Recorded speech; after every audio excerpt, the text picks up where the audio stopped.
Yeah, so my focus is on food and agriculture within the context of climate change and on a meta level, looking at a global multi-trillion-dollar industry that has created some very challenging conditions.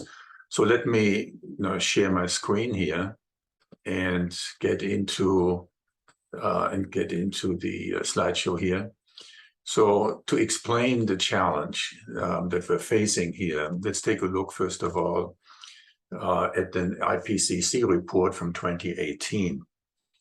At that time, there was an assumption that we would start drastically reduce fossil fuel-based emissions, and we would have cut the total output in half by 2030. Then by 2040 to 2055, we would essentially achieve a net zero scenario. Obviously, this bend here hasn't happened yet. So we are in 2022, we're supposed to be significantly down already, and we are supposed to be on a downward trajectory. Just to put that into perspective, my granddaughter turns 12 in 2030. So let's take another look here at a statistic, the carbon budget. So the carbon budget is a composition of basically all of the climate models around the globe. And these scientists estimated somewhere in the middle of these studies, remaining 193 billion tons of carbon in 2018. That same year, global emissions amounted to 37 billion metric tons of carbon dioxide emitted into the atmosphere. So you can tell we are already at some critical tipping points. Another statistic to take in is that we are using 1.8 times the reproductive capacity of the planet. The way to explain that is that nearly 90% of global fish stocks are either fully fished out, the stocks have collapsed, or they're being overfished, moving towards a collapse. Everybody has heard about aquifers being pumped dry beyond their replenishment rates, whether that's in the United States or in India or in China or anywhere you go. And then Earth has lost about 1/3 of its arable land in the past 40 years. So what that means basically, looking at a population today of 8 billion people moving to 8.6 by 2030 and then wherever by 2050, we are depleting the ecological capital. We are drawing down ecological capital while we are at the same time increasing the demand on it. So another data point here in the food system, there is an incredibly dangerous concentration of crops because of the industrialization of the agricultural system. Bigger is better, make it deal with one farmer instead of 50. So it's good for economics, but from a food safety perspective, this is incredibly fragile. I mean, you look at California, for example, which is now flat out of water. The Colorado River is severely depleted, aquifers empty. And then you look at all the products coming out of that state, you can see that is risk, but the same levels of concentration also apply to potatoes, wheat, corn, you name it. So that is indicating, that from a food security perspective, the system should be decentralized. So let's take a look at what are basically our options. So bad news, where are we going? What are the options going forward? So there are basically two main levers that we can pull. One is energy, well understood, what to do here. The other one is photosynthesis, which is now moving into focus, which is now beginning to really be understood, for its amazingly important function. So I have a video here, which can explain what I would have to say in about 3.5 minutes. So let's take a look at that. Soils for food security and climate. Human activities release enormous quantities of carbon dioxide, CO2, into the atmosphere. This intensifies the greenhouse effect and accelerates climate change. Every year, plants recover 30% of CO2 thanks to their process of photosynthesis.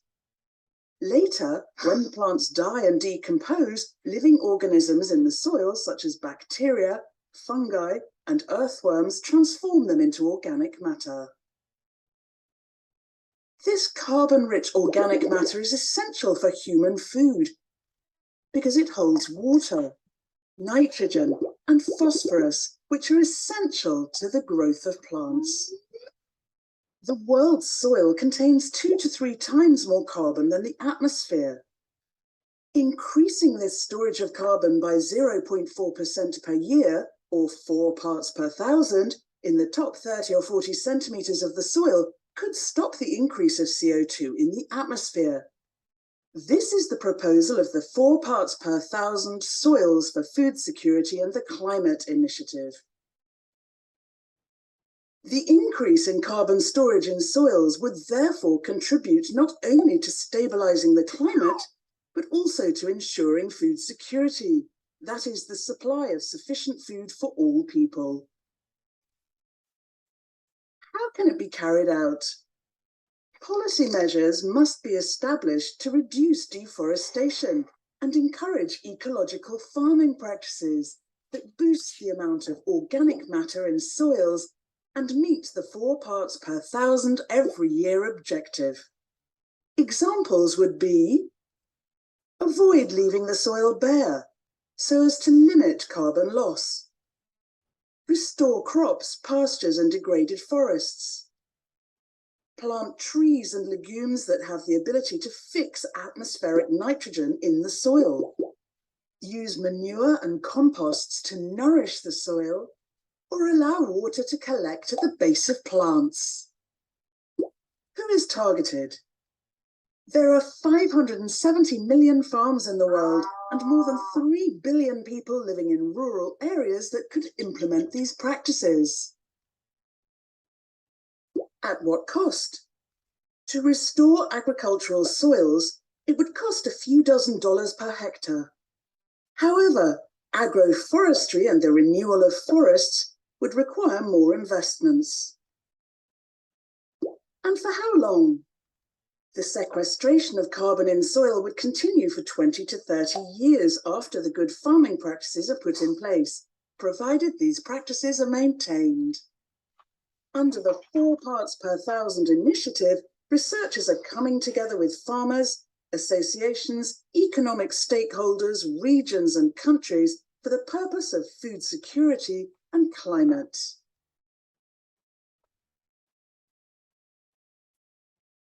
Okay, so I'm sorry, I'm jumping too fast here. So the key word here is regenerative agriculture, and it's a term that I became aware of a few years back. It's fairly new, but it defines management practices that restore the soil. So we're beyond sustainable, right? 10, 20 years ago, we would talk about shifting into sustainable practices.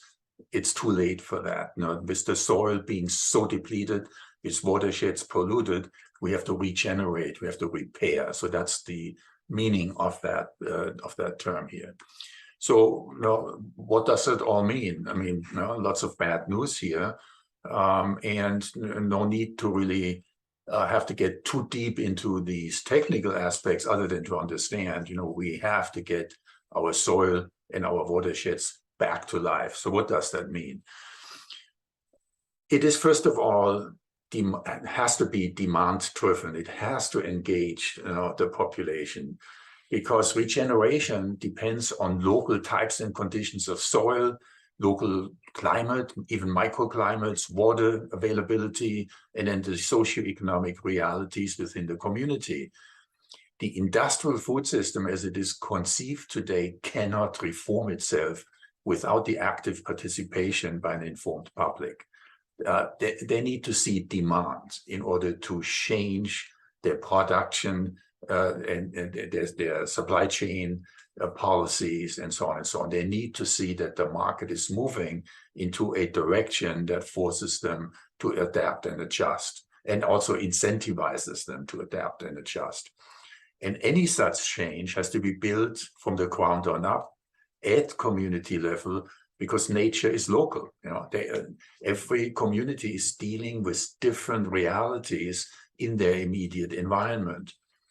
And changing crop cycles and types of crops, which is part of the regenerative agricultural idea, requires a corresponding change in menus and dietary habits. So the farmer can't change a crop that may be very conducive for their particular type of soil, but there needs to be a market available to sell into this. And that market also requires for the people to maybe change their menus, change their dietary preferences. So it's a whole systems change out that's required here, or adaptation. Here is something that I wanted to bring attention to. It's hosted by the Harvard School of Public Health in partnership with the Culinary Institute of America. What they're basically doing is to replicate the inherent intelligence embedded in ancient cuisines from around the world. So you go to the Mediterranean, whether that's German, or you go to like German, France, Italy, you go to Japan, China, Vietnam. These are cultures that have lived on their land for thousands of years without destroying their soil. And the way that came about is because there's a complementary cycle between their menus, the foods they eat, and what nature can produce sustainably, over many, many generations. In the United States, we have lost that connection. So this is essentially turning the strategic direction of the food industry upside down. So where traditionally, and I was in the middle of that, we would design menus that are as standardized as can be and replicable as can be, and then issue instructions, so to speak, to the supply chain to say, I want this type of crop grown in this kind of style. Now we're turning this thing upside down, where we're saying, what can I source locally from regenerative farmers that supports them in regenerating their soil, and what can I do with these products to make them exciting, to put them to create nutritionally sound, tasty menus. So what Harvard and the CIA are doing is training chefs to basically go into a region and then look around to see what is available here, and develop a reciprocal relationship with farmers, with the food processors, to develop a local style cuisine that is harmonized with the needs of the surrounding ecology. So that is a very exciting initiative here. When you think about cuisines from India, from Italy, I mean, these are exciting foods. France, I mean, so advanced. So we can replace these fast food restaurants that we have become so reliant on with local foods that are fresh, that are nutritious, and nutrient rich. So then another perspective here is the agriculture of the middle, farmers that are too big for the local farmers market and consumer supported agriculture, but too small to participate in this contract farming that the industry has initiated and is reliant on. So they deal with farmers that have thousands of acres of land. And so these guys with 80, 100, maybe 300-400 acres are being left out. I mean, even a 1,000-acre farm today is not big enough to participate in some crop types.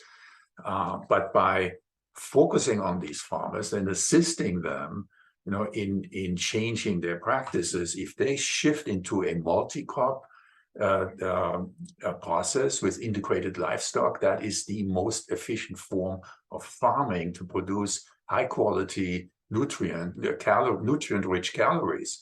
And on a calorie per acre basis, that is the most efficient form of farming. So again, it requires an assessment inside the community to take a look at, what do we have, and where could we be going if we join forces and engage a community level adaptation in our food system. There are corporate commitments from Kroger, Walmart, Albertson, and others, and that has not yet worked out in the way that we would all hope.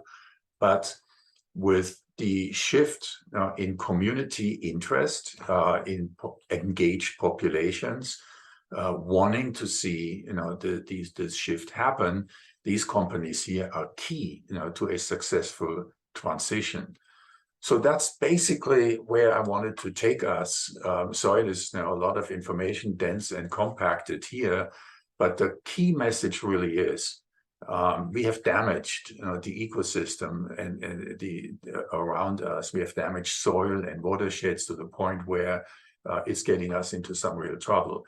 And to change that now requires a whole systems approach, and we need to, starting with an educated consumer who insists on sharing the efforts to make this all work. So hopefully we can stimulate a conversation coming out of this.